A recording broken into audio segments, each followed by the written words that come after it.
बोले बांके बिहारी सरकार की। तो इधर भगवान कन्हैया जी और काली नाग में युद्ध होने लगा। मेरे प्रभु को उनके मर्म शरीर को डसने लगा, लेकिन गोविंद ने काली नाग को अपने शरीर में जैसे लपेटना प्रारंभ किया, धीरे धीरे मेरे गोविंद अपनी त्वचा को बढ़ाने लगे। काली नाग की त्वचा जब फटने लगी एकदम मरणासन्न हो गया। मन से भगवान की शरणागति ले लिया। मेरे प्रभु परम दयालु, जो मन से शरणागति लेता है उसे क्षमा भी कर देते। कन्हैया जी ने कहा, देखो मेरा उद्देश्य ये नहीं है कि तुम्हें मार के समाप्त करना। मेरा उद्देश्य ये है कि ये स्थान छोड़ करके तू अपने स्थान रमणक द्वीप में चला जा, क्योंकि यहां यमुना का जल पशु पक्षी गौओं के हित में होना चाहिए। गोविंद जी ने जैसे ये बात कहा तो कहने लगे, देखो तुम्हें अब तुम्हारे मस्तक पर मेरा चरण चिन्ह होगा तो तुम्हें तनिक भी डर नहीं होगा। तनिक भी डर नहीं हो सकता है गरुण से। एक प्रसंग मिलता है गर्ग संहिता का कि ये काली नाग कौन था, वो किसका श्राप मिला है इसे। बड़ा सुंदर प्रसंग। एक बार स्वयंभू मनवंतर में वेदशिरा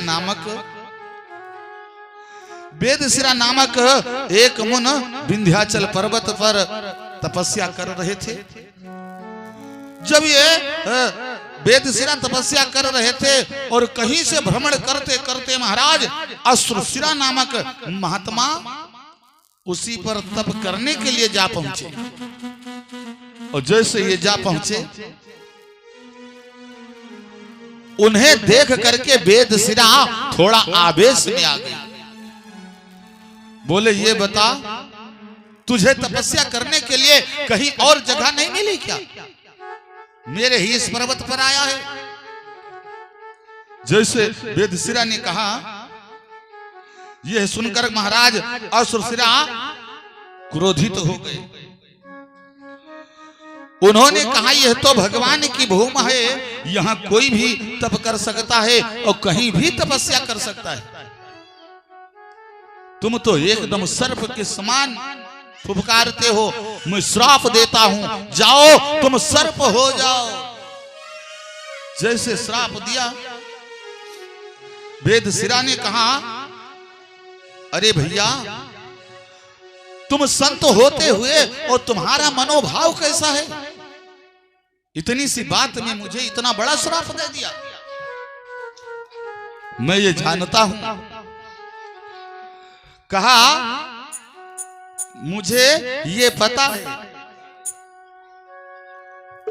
कहा, मैं भली भांत जानता हूं ना कि तू कौवे के समान अपना कार्य सिद्ध करना चाहता है। जा मैं श्राप देता हूं, तू काग भुसुंड हो जा।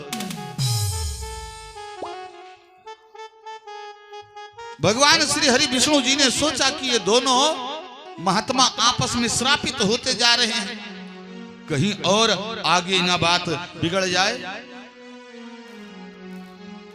भगवान श्री हरि विष्णु जी आए, कहने लगे, वेदशिरा से कहा, मुन सर्प होने पर भी तुम्हारे मस्तक पर मेरा चरण चिन्ह होगा, तुम्हें गरुण से भय नहीं होगा। उन्हें बताया और उनसे कहा, देखो तुम काग भुसुंड होते हुए भी तुम्हें त्रिकालिक ज्ञान होगा। और त्रिकालिक ज्ञान होगा ना, वेद तुम्हारी प्रशंसा करेंगे। लिखा है क्या, का क्या रथी का कयो कौतुम काको भदरमुति साक्षात् कागभूषुंड अभूर योगिंद्रो नील पार्वती। बोले सुनो, तुम्हें त्रिकालिक ज्ञान होगा, तुम कागभूषुंड के नाम से जाने जाओगी। देखा है रामचरितमानस में जो आरती है उसमें भी आता है कागभूषुंड गरुड़ के ही की। एक संत हो गए कागभूषुंड और एक संत हो गए काली नाग। कहा महाराज ये बताओ इनका स्थान कहां था, ये कहां रहते थे? कहा बड़ा सुंदर विचार आपने पूछा।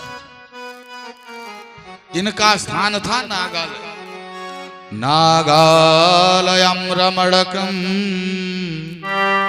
कस्मात् काल्यः कृतं किं वा सुपर्णस्य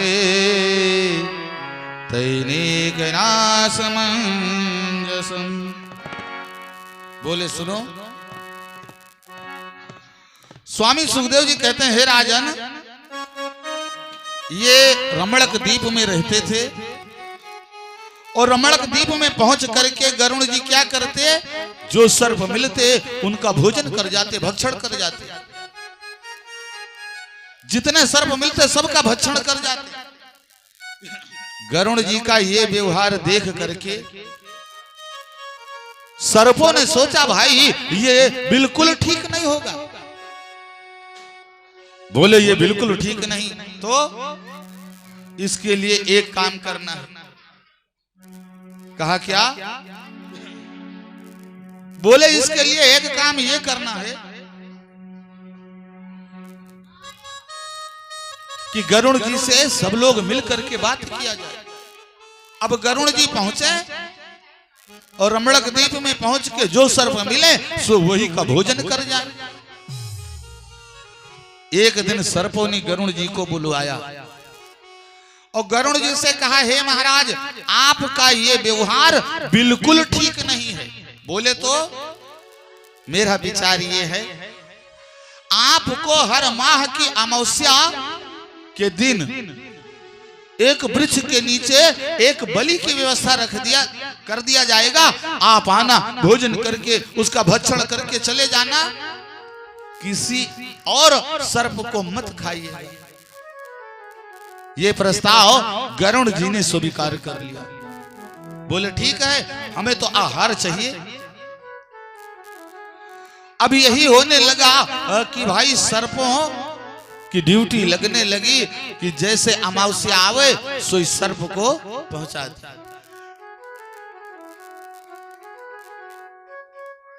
जब सर्पों की ये ड्यूटी लगी बलि की व्यवस्था की, और एक दिन काली नाग का नंबर आ गया। बोले भैया अब तुम्हारी व्यवस्था कि तुम गरुड़ महाराज को भोजन की व्यवस्था का प्रबंध कीजिए। जो है काली नाग ये अधिक बलशाली है, इसके पास में बल बहुत है और जिसके पास बल होता है ना वो किसी की सुनता नहीं महाराज। काली नाग ने कहा मैं कोई व्यवस्था नहीं करूंगा, गरुड़ के लिए कोई भी बलि की व्यवस्था में नहीं कर सकता। दूसरे सर्पों ने कहा भैया अगर कहीं गरुड़ जी महाराज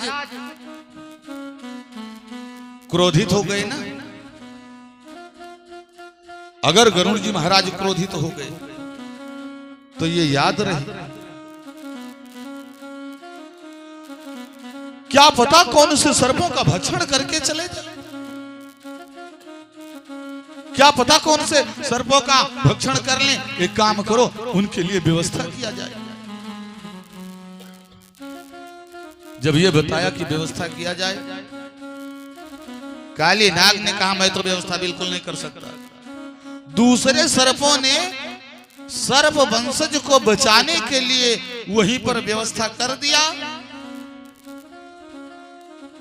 अब इधर से घूमते घूमते काली नाग पहुंचे तो गरुण जी का जो आहार है कालिए खुदे भक्षण करके समाप्त कर गया।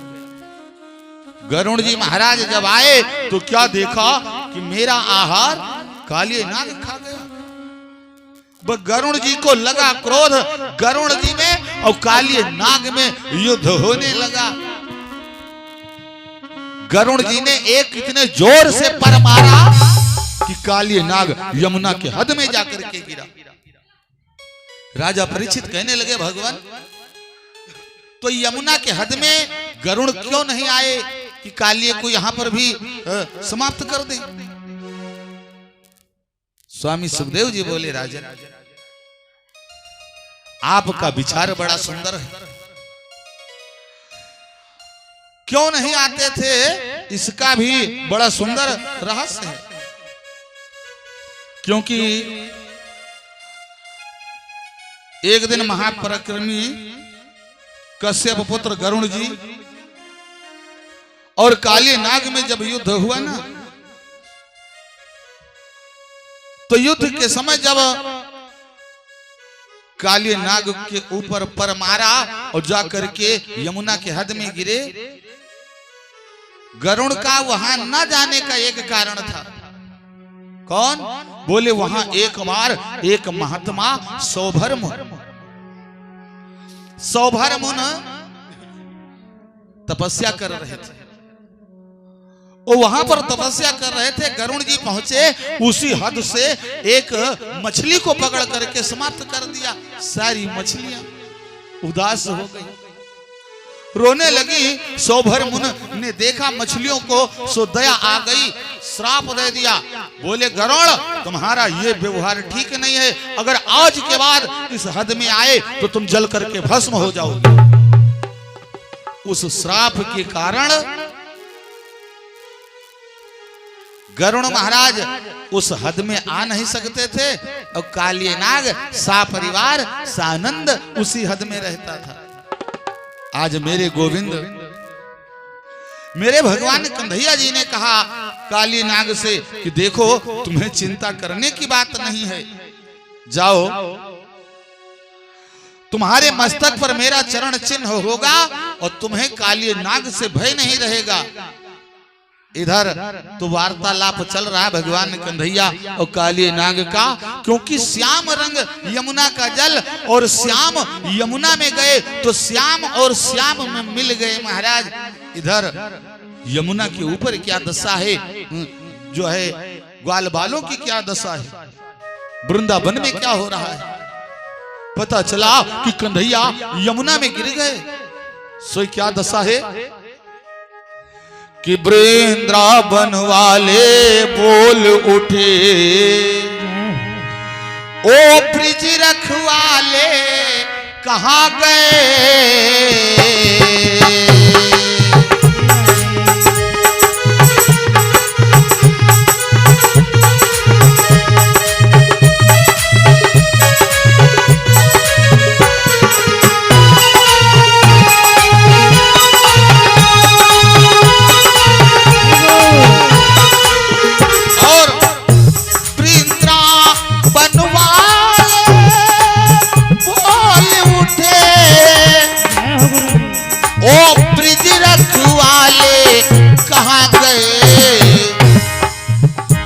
कौए रोई पंछी चहके।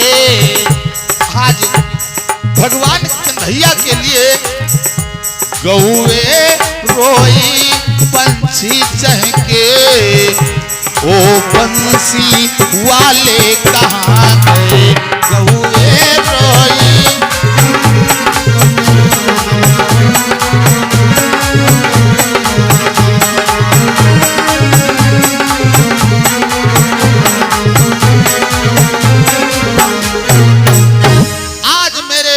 गोविंद के लिए गौएं विलाप करती हैं और पंछी अपनी भाषा में।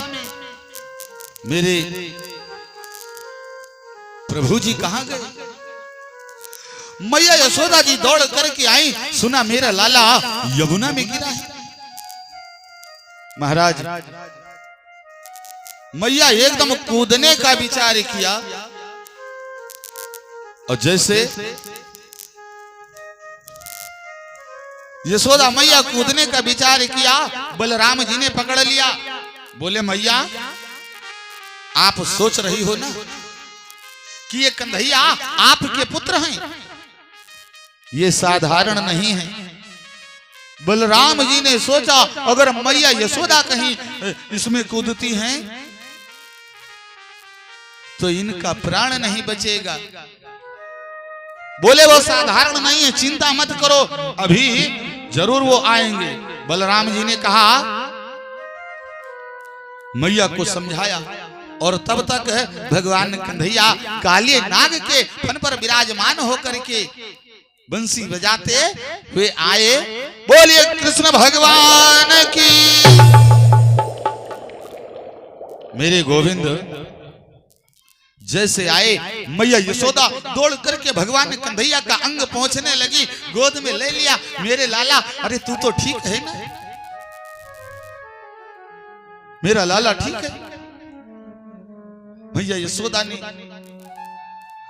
कन्हैया से पूछना प्रारंभ किया। कन्हैया ने कहा, मैया जिनकी मैया इतना प्रेम करें उसे कौन मिटा सकता है। मैया यशोदा जी भगवान कन्हैया को लेकर के आती है।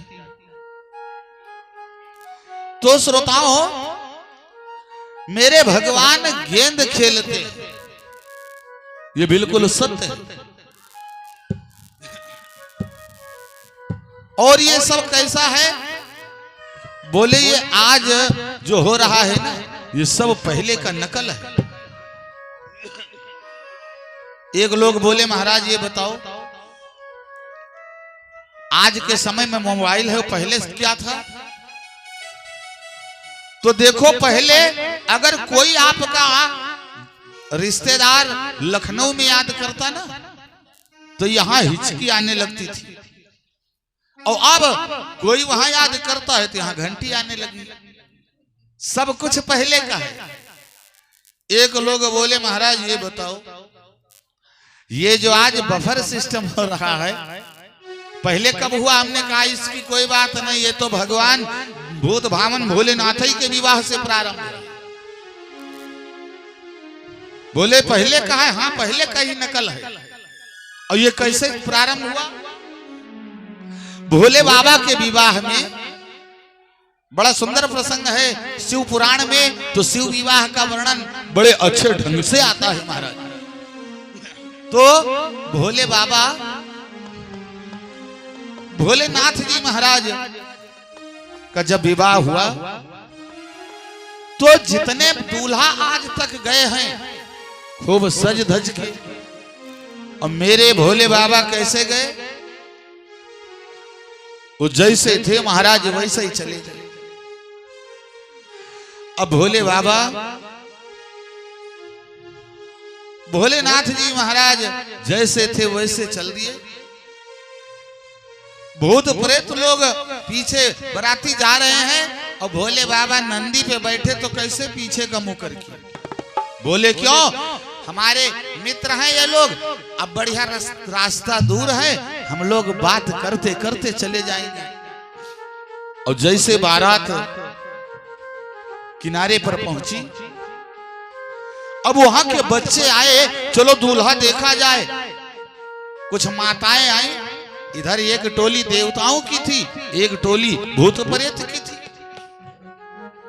अब जैसे मानो श्री हरि विष्णु जी पहुंचे, एक लोग कहने लगे भैया दूल्हे राजा आप ही हैं। भगवान श्री हरि विष्णु जी ने कहा ना हम नहीं। बोले तो बोले दूल्हे राजा पीछे आ रहे हैं, हम तो बाराती। माताओं ने सोचा जब इतने सुंदर बाराती हैं तो दूल्हा कितना सुंदर होगा। अब इधर जैसे कुछ बच्चे गए तो देखा भूत प्रेत इत्यादि, भोले बाबा को देख करके आए। घर में सब डरने लगे, अपने माता पिता से कहने लगे दरवाजा बंद करो, दरवाजा बंद करो। मैया ने कहा क्या बात है बेटा? बोले कुछ नहीं, महाराज का दामाद पागल है। माताएं डांटने लगी चुप हो जाओ, महाराज के दामाद को पागल कहोगे? बोले नहीं मैया। बोले विवाह होगा देखा जाएगा। बच्चों ने कहा जो जीवित रहेगा वही तो देखेगा। बोले काहे? अरे बहुत भूत प्रेत के साथ आ रहे हैं। अच्छा। बोले कैसे? कहा कि महाराज का दामाद पागल है। कहा इसलिए कहा कि दूल्हा तो घोड़े पे आता है, वो बैल पे है। माताओं ने डांटा बच्चों को, चुप हो जाओ, धीमे, थोड़ा धीमे धीमे धीमे बोलो। बोले थोड़ा, हाँ हाँ बताओ। बच्चों ने कहा सुनो। बच्चों ने कहा कि बात ये है ना। बच्चों ने समझाया, माता पिता से कहा, हे मैया, बैल जो है, बैल पर दूल्हा सवार होकर के आ रहा है। बोले बैल पे सवार होकर के आ रहा है, घोड़ा नहीं है। माताओं ने समझाया कि हो सकता है, कहा हो सकता है ना कि इनके यहाँ का यही रिवाज हो सकता है इनके यहाँ की यही रिवाज हो कि घोड़ा नहीं बैल पे आया जाता है। बच्चों ने कहा अच्छा चलो एक बात है कि भाई घोड़े का रिवाज नहीं है, बैल पे दूल्हा आता है, तो क्या कपड़ा पहनने का भी रिवाज नहीं है? बोले वो ऐसे आ रहे हैं। अच्छा ये तो बात हुई। और इधर मैना रानी जब बारात पहुंच गई, मैना रानी दूल्हे राजा की आरती उतारने के लिए बढ़िया थाल सजाए हैं। अपने कुछ सखियों के साथ मैना रानी पहुंची। भोले बाबा नंदी पर सवार और मैना रानी आरती उतारती। हमारी माताएं नीचे नजर रखती हैं। अब मैना रानी ने कैसे कहा कि मैना आस आरती उतारे और कि संग सुमांगल गाँव नारी। मैना जी ने कहा कि मेरो दूल्हो गुलाब का फूल, दुल्हन मेरी कुसुम कली। मेरो दूल्हो गुलाब का फूल, दुल्हन मेरी कुसुम कली।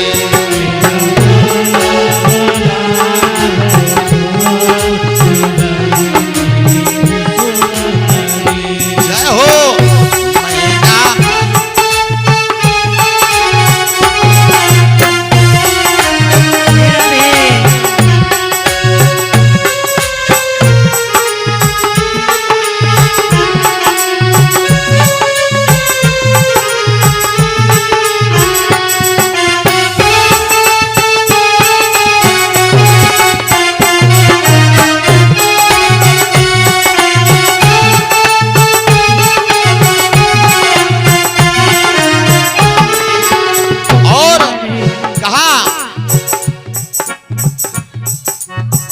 मैना आस आरती उतारे, मैना आस आरती उतारे, संग सुमांगल गाँव है गारी, संग सुमांगल गाँव है गारी। आज मैना जी ने कहा वो मेरा दूल्हा गुलाब का फूल, दुल्हन मेरी कुसुम कली। मेरा दूल्हा गुलाब का फूल, दुल्हन मेरी कुसुम कली। जय हो।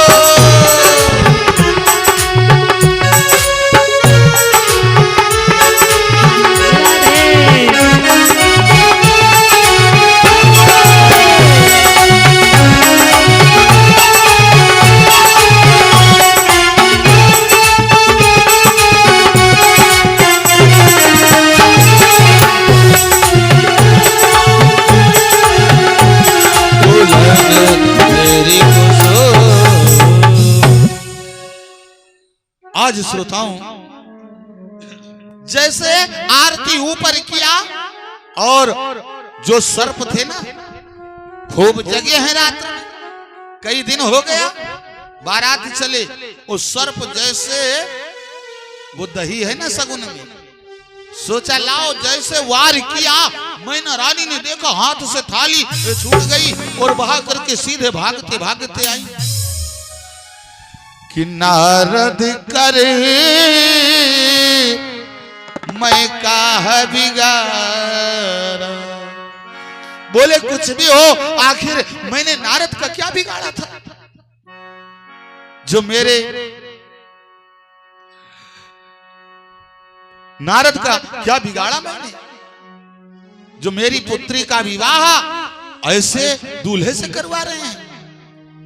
मैना रानी ने कहा मैं विवाह नहीं करूंगी, लेकर के बिटिया को पहाड़ से कूद जाऊंगी, कुएं में कूद जाऊंगी, पर विवाह नहीं करूंगी। नारद जी ने सोचा कि बात गड़बड़ है। अब देव ऋषि नारद जी जल्दी जल्दी आ रहे हैं और छोटे छोटे बच्चे मिल गए। बोले कहां जा रहे हो बाबा? नारद जी ने कहा भाई जा रहा हूं महाराज से मिलने। अरे बोले वहां मत जाना जहां विवाह उत्सव है। बोले तो? बोले आज मामला बहुत गर्म है, अगर कहीं पहुंच गए तो गड़बड़ हो जाएगा। नारद जी आए, मैना रानी को नारद जी ने समझाया कि ये साक्षात अवतारी हैं और ये निरंतर अवतार जब जब हो तब अवतार लिया करते हैं, तो पार्वती उन्हीं की। आप ये काम करो। बोले ये पार्वती उन्हीं की हैं। जैसे ये बात बताया कि पार्वती उन्हीं की है, मैना रानी को समझ में आया, चलो ठीक है, भोले बाबा का अब विवाह होना तय है। भोलेनाथ का विवाह होना जब तय है ना, तो मैया ने सोचा कि क्या करें। राजा हिमांचल आए, आकर के पूछने लगे ये बताओ सबसे पहले भोजन हो कि विवाह हो? तो विवाह में एक चीज है, समधी चाहते हैं कितना मिल जाए कि हमारा कुछ लागे नहीं, और दूल्हा चाहता है दुल्हन सुंदर हो, और बराती चाहते हैं कुछ पावे चाहे न पावे हमारा सेवे हो जाए। यह बहुत बड़ी बात है। तो अब देवता लोग कहने लगे महाराज ये काम करो, हमें लग रहा कि भोजन करवा दो जल्दी। देवताओं ने विचार किया कि सासू देखने आई, दूल्हा देख के थाली बहा के भाग गई सगुन की, और कहीं दुल्हन ने दूल्हा देख लिया और मना कर दिया विवाह नहीं करेंगे तो हम लोग भोजन नहीं पाएंगे, इसलिए पहले भोजन हो जाए। राम जी के विवाह में भोजन बाद में नहीं, राम जी के विवाह में भोजन बाद में हुआ है, और भोलेनाथ के विवाह में भोजन पहले, प्रक्रियाएं सब बाद में हो जाएगी। तो अब ठीक है भैया, चलो भोजन हो जाए। राजा हिमांचल ने कहा कि जितने बार आती हैं सब लोग बैठ जाएं। अब एक तरफ भूत प्रेत बैठ गए और एक तरफ देवताओं की समाज बैठ गई। एक तरफ देवता की समाज और एक तरफ भूत प्रेत की समाज। और भोजन परोसने वाले श्रोताओं, आज जो भोजन परोसने वाले हैं, तो सबसे पहले महाराज पत्तल लेकर के आए। क्या लाए? पत्तल। अब सब लोग बैठे हैं कि पत्तल लगाया जाए, तो पत्तल लगाने वाला इधर से आया जिधर बहुत लोग बैठे हैं। कोई के सर ही नहीं है, कोई के हाथ ही नहीं है। पत्तल वाला सोचने लगा जब इनके सर नहीं है तो ये खाएंगे कैसे? पत्तल लगा दें तो गड़बड़ और ना लगावें तो गड़बड़। चलो इधर छोड़ो, के दूसरे वाले समाज में पहुंचे। अब इधर देवता की तरफ पहुंचे तो अब ये मानो कि पहले ब्रह्मा जी मिल गए। अब ब्रह्मा जी के 4 मुंह है, इधर इधर इधर पीछे बैठे हैं ब्रह्मा जी 4 मुख। पत्तल लिए खड़ा है, सोच रहा कि उत्तर वाले मुंह से भोजन करेंगे कि दक्षिण वाले से, कि पूरब वाले से, कि पश्चिम वाले से, हम पत्तल किधर लगाएं। दिमाग एकदम भ्रमित हो गया, लेकर के गया महाराज हिमांचल के पास, ये लो पत्तल। बोले हमारे बस की बात नहीं है महाराज, किसी के सर ही नहीं हो, कोई 4 सर ले बैठे हैं। अब बताओ वो किधर वाले मुंह से भोजन करेंगे, हम किधर पत्तल लगा दें। राजा हिमांचल ने कहा इसमें चिंता की बात क्या है, जाओ सबको बुला लाओ और कह दो भंडार गृह में आवे, भोजन लगा है भोजन करें। लगवा दिया बफर सिस्टम। बोले आओ, और वो चाहे उत्तर वाले मुंह से करे और चाहे पूरब वाले से भोजन लगवा दो। महाराज कोई बफर सिस्टम में पहुंचते हैं ना, पूरी सब्जी तक मुलाकात नहीं, सलाद खाए के वापस चले आते हैं। मारे शर्म के तुमसे यही ना कहिए कि हम भोजन नहीं किए हैं। क्यों? वो भीड़ देख के, और कोई सफेद जो है सफेद शर्ट पहने हैं ना, पता चला वो उनके सब्जी खूब लगा दिए, वो उनके लगा दिए, उधर से रंग बिरंगे बन के लौटे। और अगर कहीं परोसने वाले से जरा से सब्जी गिर जाती, उसके 4 खानदान को, उसके पूरे खानदान को गाली देती। अब अपन ही गए पहुंच 5 के चले आए, कोई बात नहीं। तो ये जो बफर बोले आज चल रहा है, ये भी एक पहले का नकल है, इसमें कोई बात नहीं। आज भगवान कन्हैया जो गेंद खेलते हैं वो पहले का नकल है। क्या पहले कन्हैया जी गेंद को खेले और गेंद के बहाना से काली नाग को उस हद से बाहर किया। वही प्रक्रिया आज भी चलती आ रही है। लेकिन आजकल तो लोग क्या करते हैं ना, श्रोताओं क्षमा कीजिएगा, लोग जरा सी बात पर भगवान का नकल करने लगते हैं।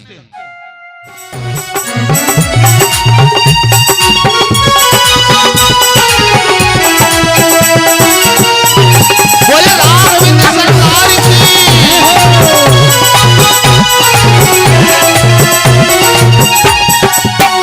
राम रसिया हूँ मैं, राम समिरन करो, राम रसिया हूँ मैं।